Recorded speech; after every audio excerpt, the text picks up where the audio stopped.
नमस्कार विद्यार्थी मित्रांनो, माझं नाव सुहास भिसे. स्वागत आहे तुमचं सर्वांचं परदा करंट अफेअर्स मराठी या आपल्या मायबोली भाषेतील एज्युकेशनल यूट्यूब चॅनलमध्ये. विद्यार्थी मित्रांनो, आज आहे 15 नोव्हेंबर 2023. आजच्या दिवसाचे जेवढेही चालू घडामोडीचे महत्त्वाचे टॉप प्रश्न बनत असतील ते सर्व प्रश्न आपण या व्हिडिओच्या माध्यमातून पाहणार आहोत. तरी सर्वप्रथम आपण जर नवीन असाल, पहिल्यांदा या चॅनलवरील व्हिडिओ पाहत असाल तर चॅनलला या ठिकाणी अवश्य सबस्क्राईब सुद्धा करून घेऊ शकता. ठीक आहे, चला तर मग आपण आजच्या व्हिडिओला सुरुवात करूया. त्या अगोदर कालच्या व्हिडिओमध्ये जो काही शेवटचा प्रश्न विचारला होता त्या प्रश्नाचं उत्तर जाणून घेऊया. काय होता प्रश्न?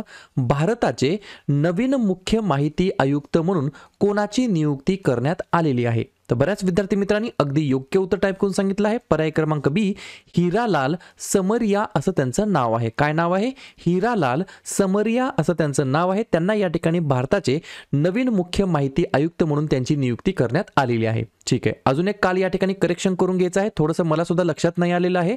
ऑक्टोबर 2023 साठी पुरुषांच्या कॅटेगरीमधील जो काही प्लेअर ऑफ द मंथ पुरस्कार भेटला आहे तो तर रचिन रवींद्र यांना भेटलेला आहे. चुकून माझ्याकडून काय झालं होतं, त्यांना या ठिकाणी ऑस्ट्रेलियाचा खेळाडू आहे असं समजलं होतं. ऍक्च्युली ते न्यूझीलंड या देशाचे खेळाडू आहेत, एवढं तुम्ही करेक्शन करून घ्यायचं आहे. हे झालं पुरुषांच्या कॅटेगरीमध्ये. आणि महिला खेळाडूंच्या कॅटेगरीमध्ये या ठिकाणी ऑक्टोबर 2023चा women's player of the month हा पुरस्कार भेटला आहे हेली मॅथ्यूज यांना, ज्या की वेस्ट इंडिज देशाच्या महिला खेळाडू आहेत. क्लिअर? थोडंसं कन्फ्युजन झालं होतं आणि मला सुद्धा तेवढं या ठिकाणी क्रिकेटमधलं नॉलेज नाही, मी कधी खेळ वगैरे पाहत नाही, त्याच्यामुळे थोडंसं गोष्टी कधी कधी खालीवरी होत असतात. ठीक आहे, थोडंसं समजून घेत चला.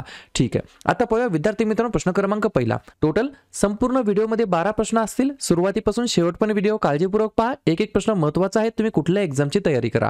प्रश्न क्रमांक पहिला काय म्हणतो? अलीगडचे नवीन नाव टिंबटिंब म्हणून बदलण्याचा प्रस्ताव अलीगड महापालिकेने एकमताने मंजूर केलेला आहे. प्रश्न क्रमांक पहिल्याचं योग्य उत्तर आहे पर्याय क्रमांक डी, हरिगड. म्हणजेच आजपर्यंत जे काय अलीगड नावाने आपण ओळखलं जायचं त्याचं नाव बदलून आता या ठिकाणी काय ठेवण्यात आलं आहे तर हरिगड असं त्याचं नामांतरण करण्यात आलेलं आहे. पहिलाच प्रश्न कशा संदर्भात आहे? एखाद्या ठिकाणाच्या बदललेल्या नावाबद्दल पहिला प्रश्न आहे. तर लगेच आपण काय करूया मग, मागील वेगवेगळ्या महिन्यांमध्ये जे काही बदललेल्या काही ठिकाणांची जी काही महत्त्वाची नावे आहेत त्याच्यावरती चर्चा करूया. लिहून घ्या. हुबळी रेल्वे स्थानकाचं नाव बदलून श्री सिद्धारुद्धा स्वामीजी रेल्वे स्थानक असं ठेवण्यात आलं. शिपिंग मंत्रालयाचं नाव बदलून बंदर, नौवहन व जलमार्ग मंत्रालय असं ठेवण्यात आलं. रोहतांग बोगद्याचं नाव बदलून अटल बोगदा करण्यात आलं. मोटेरा स्टेडियमचं नाव बदलून नरेंद्र मोदी स्टेडियम असं करण्यात आलं. प्रवासी भारतीय केंद्राचं नाव बदलून सुषमा स्वराज भवन असं करण्यात आलं. ट्रेन 18चं नाव बदलून वंदे भारत असं करण्यात आलं. ट्रेनमधील ट्रेन गार्ड या पदाचं नाव बदलून ट्रेन मॅनेजर असं करण्यात आलं. मानव संसाधन विकास मंत्रालयाचं नाव बदलून शिक्षण मंत्रालय असं करण्यात आलं. PVR पिक्चरचं नाव बदलून PVR आयनॉक्स पिक्चर्स असं करण्यात आलं. इतवारी रेल्वे स्टेशनचं नाव बदलून नेताजी सुभाषचंद्र बोस इतवारी रेल्वे स्टेशन असं करण्यात आलं. आणि अलीगडचं नाव बदलून हरिगड असं करण्यात आलेलं आहे. पहा, या ज्या काही गोष्टी असतात बदललेली नावे या एक्झामच्या दृष्टिकोनातून अत्यंत महत्त्वाच्या गोष्टी ठरणार आहेत. पुढचा प्रश्न, प्रश्न क्रमांक दुसरा, महत्त्वाचा प्रश्न आहे, स्टार मार्क करून ठेवा. खालीलपैकी कोणते राज्य समान नागरी संहिता स्वीकारणारे पहिले राज्य असणार आहे? 2 नंबरच्या प्रश्नाचं योग्य उत्तर आहे पर्याय क्रमांक सी, UK हे या प्रश्नाचं योग्य उत्तर असणार आहे. माफ करा, UK म्हणजेच उत्तराखंड हे या प्रश्नाचं योग्य उत्तर असणार आहे. तर उत्तराखंड हे राज्य समान नागरी संहिता बरोबर कॉमन सिव्हिल कोड स्वीकारणारे पहिलं राज्य या ठिकाणी ठरणार आहे. पर्याय क्रमांक सी, उत्तराखंड हे या प्रश्नाचं योग्य उत्तर असणार आहे. लगेच आपण काय करूया मग, मागील वेगवेगळ्या महिन्यांमध्ये जे काही प्रथम घटना घडलेल्या आहेत वेगवेगळ्या राज्याच्या अंतर्गत त्याच्यावरती आपण एकदा रिव्हिजन टाकूया. जसं की हा जो काही पहिला पॉइंट आहे तो अत्यंत महत्त्वाचा आहे. देशातील पहिले नौदल शौर्य संग्रहालय उघडण्यात आलं उत्तर प्रदेशमध्ये. भारतातील पहिला अंडर वॉटर रोड बोगदा तयार झाला मुंबईमध्ये. जातीय आधारित सर्वेक्षण जारी करणारे पहिले राज्य बिहार. पहिला उभा पवन बोगदा या ठिकाणी उभारण्यात आला हिमाचल प्रदेशमध्ये. भारतातील पहिली आर्टिफिशियल इंटेलिजन्स शाळा अनेबल झाली केरळमध्ये. सामान्य लोकांसाठी पहिली एअर ॲम्ब्युलन्स सेवा सुरू झाली झारखंडमध्ये. सुशासन नियमांना मान्यता देणारे देशातील पहिले राज्य आहे आपलं राज्य महाराष्ट्र राज्य. भारतातील पहिले कार्बन फ्री विलेज डेव्हलपमेंट होणार आहे भिवंडीमध्ये. मुलांसाठी डिजिटल हेल्थ कार्ड देणारे पहिले राज्य ठरलं आहे उत्तर प्रदेश. CNG वरती चालणारी देशातील पहिली टॉय ट्रेन ठरली आहे राजस्थान. आणि समान नागरी संहिता स्वीकारणारे पहिले राज्य ठरलं आहे या ठिकाणी उत्तराखंड. पुढचा प्रश्न, प्रश्न क्रमांक 3, खालीलपैकी कोणाला प्रतिष्ठित चॅम्पियन्स ऑफ चेंज पुरस्काराने सन्मानित करण्यात आलेला आहे? 3 नंबरच्या प्रश्नाचं योग्य उत्तर आहे पर्याय क्रमांक बी, सोमदत्त सिंग असं त्यांचं नाव आहे. काय नाव आहे? सोमदत्त सिंग असं त्यांचं नाव आहे. त्यांना या ठिकाणी विद्यार्थी मित्रांनो प्रतिष्ठित चॅम्पियन्स ऑफ चेंज पुरस्कार या पुरस्काराने या ठिकाणी सन्मानित करण्यात आलेला आहे. प्रश्न हा पडला असेल की ठीक आहे, हा जो काही पुरस्कार त्यांना प्रदान करण्यात आला याच्या मागचं कारण काय आहे? तर उद्योजकता, नवोपक्रम आणि सामाजिक विकासातील त्यांच्या कामासाठी त्यांना या पुरस्काराने सन्मानित करण्यात आलं आहे. प्रश्न कशा संदर्भात आहे? महत्त्वाच्या पुरस्काराबद्दल. तर लगेच मागील काही काळामध्ये जे काही नवनवीन पुरस्कार प्रदान करण्यात आले त्याच्यावरती सुद्धा आपण लगेच रिव्हिजन टाकूया. पहा, मी तुम्हाला बऱ्याच वेळेला सांगतो, तुम्ही अभ्यास किती करता हे महत्त्वाचं ठरणार आहेच आहे, परंतु केलेल्या अभ्यासावरती रिव्हिजन किती वेळा मारता हे सगळ्यात जास्त महत्त्वाचं ठरणार आहे. दिवाळीमध्ये मला लगेच लक्षात येतं थोडेसे व्ह्यूज कमी आलेत. याचा अर्थ काय? आपले जे काही विद्यार्थी आहेत आपल्या आपल्या शहरामध्ये आपापल्या गावाला दिवाळीसाठी साजरा करण्यासाठी गेलेले आहेत, परंतु आता या ठिकाणी त्याच्यामध्येच गुंतून राहायचं नाही. लगेच वही आणि पेन घेऊन बसायचं, मागचे 2-3 दिवस कव्हर करायचे आणि परत अभ्यासामध्ये कन्सिस्टन्सी मेंटेन करायची. ठीक आहे, पुरस्काराबाबतीत आपण एकदा रिव्हिजन टाकूया. बेस्ट ग्रीन मिलिटरी स्टेशन पुरस्कार भेटला आहे उधमपूर रेल्वे स्टेशनला. ग्लोबल टीचर अवॉर्ड 2023 दीप नारायण नायक यांना. द्वितीय रोहिणी नय्यर पुरस्कार दीनानाथ राजपूत यांना. MS स्वामीनाथन पुरस्कार PV सत्यनारायण यांना. ब्रिटिश अकादमी पुस्तक पुरस्कार 2023 नंदिनी दास यांना. केरळ ज्योती पुरस्कार T पद्मनाभन यांना. ग्लोबल रिस्पॉन्सिबल टुरिझम अवॉर्ड केरळला. Business line change maker of the year भेटला RBI ला. वर्षातील आयकॉनिक चेंज मेकर पुरस्कार भेटला अमूलला. महात्मा पुरस्कार 2023 भेटला UST कंपनीला आणि चॅम्पियन्स ऑफ चेंज पुरस्कार भेटला सोमदत्त सिंग यांना. पुढचा प्रश्न, प्रश्न क्रमांक 4. राष्ट्रीय मानवाधिकार संस्थांची 14व्या क्रमांकाची आंतरराष्ट्रीय परिषद कोठे आयोजित करण्यात आलेली होती? 4थ्या नंबरच्या प्रश्नाचं योग्य उत्तर आहे पर्याय क्रमांक ए, डेन्मार्क हे या प्रश्नाचं योग्य उत्तर असणार आहे. पर्टिक्युलरली डेन्मार्कमध्ये कोठे असं विचारलं तर कोपनहेगन या ठिकाणी विद्यार्थी मित्रांनो राष्ट्रीय मानवाधिकार संस्थांची 14व्या क्रमांकाची आंतरराष्ट्रीय परिषद आयोजित करण्यात आलेली होती. प्रश्न कशा संदर्भात आहे? महत्त्वाच्या आयोजित केलेल्या परिषदेबद्दल प्रश्न आहे. तर लगेच आपण काय करूया, ज्या काही लेटेस्ट परिषदा आयोजित करण्यात आलेल्या होत्या वेगवेगळ्या देशाच्या अंतर्गत त्याच्यावरती आपण चर्चा करूया. लिहून घ्या काळजीपूर्वक ऐका. 18व्या क्रमांकाचं G20 2023 ची परिषद आयोजित करण्यात आली होती भारतामध्ये. 15व्या क्रमांकाचं ब्रिक्स समिट झालं 2023 मध्ये दक्षिण आफ्रिकामध्ये. 49व्या क्रमांकाचं G7 परिषद झाली 2023 मध्ये जपानमध्ये. 23व्या क्रमांकाची SCO परिषद झाली आयोजित करण्यात आली होती 2023 मध्ये भारतामध्ये. 42व्या क्रमांकाचं आशियानची परिषद झाली होती 2023 मध्ये इंडोनेशियामध्ये. 18वी पूर्व आशियाई शिखर परिषद आयोजित करण्यात आली होती जकार्ता इंडोनेशिया या ठिकाणी. ग्लोबल स्किल समिटची 14वी आवृत्ती आयोजित करण्यात आली नवी दिल्लीमध्ये. AI सुरक्षितेवरती प्रथम जागतिक नेत्यांची शिखर परिषद आयोजित करण्यात आली इंग्लंडमध्ये. आणि राष्ट्रीय मानवाधिकार संस्थांची 14वी आंतरराष्ट्रीय परिषद कोपनहेगन म्हणजेच डेन्मार्क या ठिकाणी आयोजित करण्यात आलेली होती. पुढचा प्रश्न, प्रश्न क्रमांक 5. अलीकडेच चर्चेमध्ये असलेली परनीत कौर या ज्या काही महिला खेळाडू आहेत या कोणत्या खेळाशी संबंधित आहेत? 5व्या नंबरच्या प्रश्नाचं योग्य उत्तर आहे पर्याय क्रमांक डी, धनुर्विद्या हे या प्रश्नाचं योग्य उत्तर असणार आहे. तर आर्चरी धनुर्विद्या या खेळाशी या संबंधित आहेत.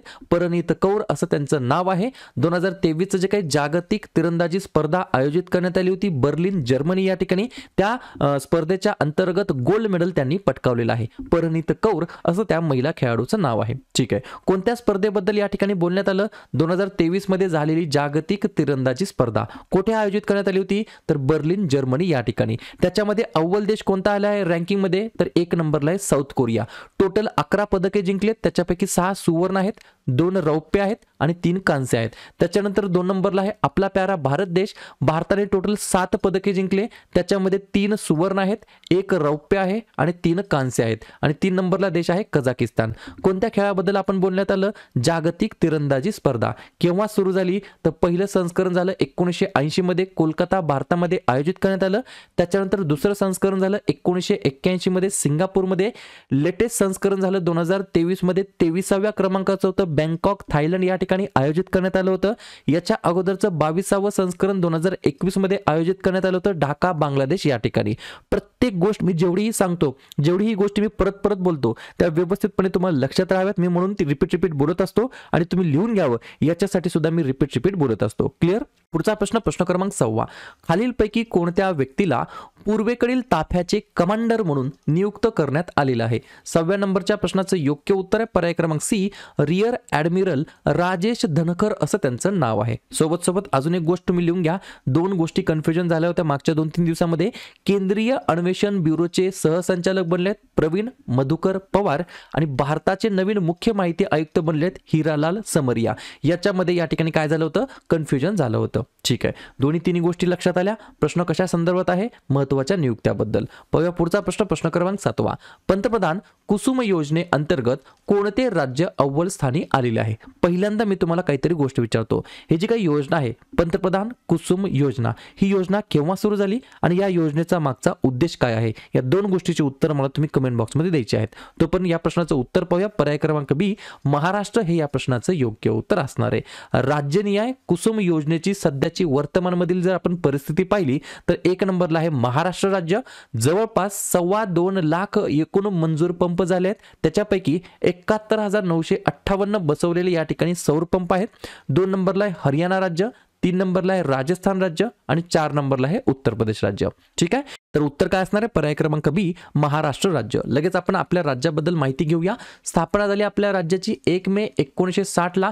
याच दिवशी गुजरात या राज्याची स्थापना झाली आणि हाच दिवस आपण इंटरनॅशनल लेबर डे म्हणून साजरा करतो. मुख्यमंत्री आहेत एकनाथ शिंदे, राज्यपाल आहेत रमेश बैस आणि राजधानी आहे मुंबई. 3 महत्त्वाचे राष्ट्रीय उद्यान आहेत चांदोली, संजय गांधी आणि ताडोबा आणि 4 महत्त्वाचे धरण आहेत उजनी, पवना, जायकवाडी आणि कोयना. पाहूया पुढचा प्रश्न, प्रश्न क्रमांक 8वा. महत्त्वाचा प्रश्न आहे. दरवर्षी बिरसा मुंडा जयंती केव्हा साजरी करण्यात येत असते? काळजीपूर्वक ऐका. 8व्या नंबरच्या प्रश्नाचं योग्य उत्तर आहे पर्याय क्रमांक ए, आजच्याच दिवशी दरवर्षी विद्यार्थी मित्रांनो 15 नोव्हेंबरला बिरसा मुंडा जयंती आपण साजरा करत असतो. 2-3 पॉईंट लिहून घ्या. हे जे काही बिरसा मुंडा होते हे एक भारतीय आदिवासी स्वातंत्र्य कार्यकर्ते होते आणि मुंडा जमातीचे ते लोकनायक होते.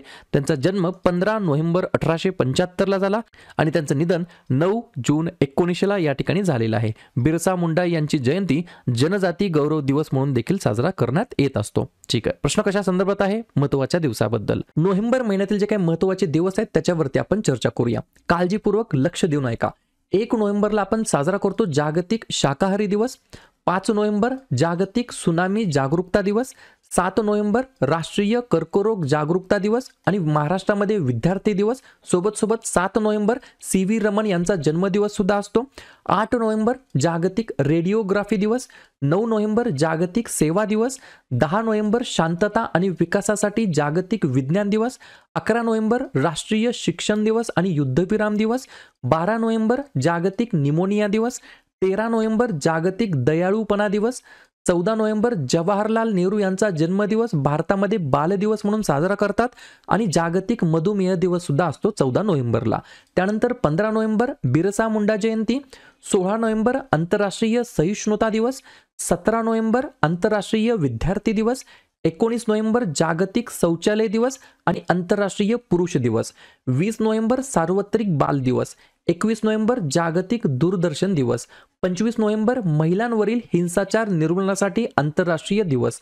26 नोव्हेंबर भारताचा संविधान दिवस आणि राष्ट्रीय दूध दिवस. 27 नोव्हेंबर गुरु नानक देव यांची जयंती आणि 28 नोव्हेंबर महात्मा फुले पुण्यतिथी. पुढचा प्रश्न, प्रश्न क्रमांक 9वा. इराणमधून सुरक्षितपणे परत आणलेल्या भारतीय जहाजाचे नाव काय आहे? म्हणजे इराणमधून सुरक्षितपणे परत आणलेल्या जे काही आपले भारतीय आहेत त्या जहाजामध्ये आणलेल्या त्या जहाजाचं नाव काय आहे? 9व्या प्रश्नाचं योग्य उत्तर आहे पर्याय क्रमांक सी, ॲडव्हान्टेज स्वीट असं त्या जहाजाचं नाव आहे. एक पॉईंट लिहून घ्या. ओमानच्या आखातामध्ये पकडलेल्या सर्व 23 भारतीय खलाशांना इराणमधून सुरक्षितपणे भारतामध्ये परत आणण्यात आलेलं आहे. पुढचा प्रश्न, प्रश्न क्रमांक 10वा. अबंडन्स इन मिलेट्स हे जे काही गाणं आहे ते ग्रॅमी अवॉर्ड 2024च्या सर्वोत्कृष्ट ग्लोबल म्युझिक परफॉर्मन्स श्रेणीमध्ये नामांकित झालेलं आहे. तर हे जे काही गाणं आहे ते गाणं कोणी लिहिलेलं आहे? तर पर्याय क्रमांक सी, माननीय पंतप्रधान नरेंद्र मोदी हे या प्रश्नाचं योग्य उत्तर असणार आहे. या गाण्याबद्दल 2-3 गोष्टी आहेत ते लिहून घ्या. सर्वप्रथम गाण्याचं नाव काय आहे? Abundance in millets. मिलेट्स म्हणजेच काय? बाजरी. ठीक आहे. दुसरा पॉईंट लिहून घ्या. फाल्गुनी शाह आणि गौरव शाह यांनी गायलेलं हे गाणं आहे. जगातील सर्वात प्रतिष्ठित ग्रॅमी पुरस्कार सोहळ्यामध्ये एखाद्या राजकीय व्यक्तीला स्थान मिळण्याची ही पहिलीच वेळ आहे. मोदींनी लिहिलेलं हे गाणं बाजरीची लागवड आणि धान्यांच्या उपयुक्तता यावर भाष्य करते. जगातील सर्वात प्रतिष्ठित ग्रॅमी नामांकनात कोणत्याही राजकारणी विशेषतः कोणत्याही देशाच्या पंतप्रधानाला स्थान मिळण्याची ही पहिलीच वेळ आहे. त्याच्यामुळे हा प्रश्न महत्त्वाचा आहे. परत एकदा सांगतो, गाण्याचं नाव काय आहे? Abundance in millets. हे गाणं लिहिलेलं आहे पंतप्रधान नरेंद्र मोदींनी आणि गायलेलं आहे फाल्गुनी शाह आणि गौरव शाह यांनी. अजून एक पॉईंट लिहून घ्या. भूक दूर करण्यासाठी बाजरी किती महत्त्वाची असू शकते हे यावरून दिसून येते. बाजरी हे भरड प्रकारचं धान्य आहे. आणि अजून एक शेवटचा पॉईंट लिहून घ्या. इंटरनॅशनल इयर ऑफ मिलेट्स म्हणून 2023 या वर्षाला ऑलरेडी घोषित करण्यात आलेला आहे. पुढचा प्रश्न, प्रश्न क्रमांक 11.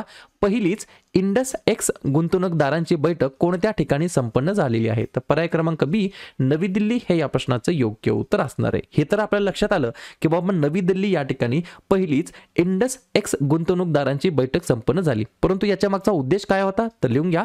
अमेरिका आणि भारताच्या संरक्षण इकोसिस्टममध्ये नेव्हिगेट करण्यासाठी, नवोदित स्टार्टअप्सला मदत करण्यासाठी किंवा या मदत करण्याच्या उद्देशाने ही या ठिकाणी गुंतवणूकदाराची बैठक आयोजित करण्यात आलेली होती. अशा प्रकारे शेवटचा प्रश्न, प्रश्न क्रमांक 12.